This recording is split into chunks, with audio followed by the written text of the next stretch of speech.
So ఇప్పుడు ఈ కొంచెం ఒక బ్రీఫ్ టాపిక్ గురించి మాట్లాడదాం, which is replacements around the elbow joint. So elbow అనేది మోచేయి. సో ఈ మోచేయి దగ్గర అయ్యే రీప్లేస్మెంట్స్లో ఒక కామన్ థింగ్ ఏంటంటే రేడియల్ హెడ్ రీప్లేస్మెంట్ అంటారు. అంటే మోచేయిలో మనకి పైన హ్యూమరస్ అనే బోన్ ఉంటుంది, కింద అల్నా రేడియస్ రెండు ఉంటాయి. సో ఈ రేడియస్లో రేడియల్ హెడ్ క్యాపిటలమ్ అనే దాంతో ఆర్టిక్యులేట్ అవుతుంది.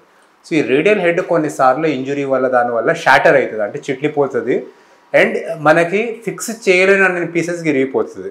సో కొన్నిసార్లు ఏం చేయగలుగుతాం అంటే జస్ట్ రేడియల్ హెడ్ని తీసేయగలుగుతాం.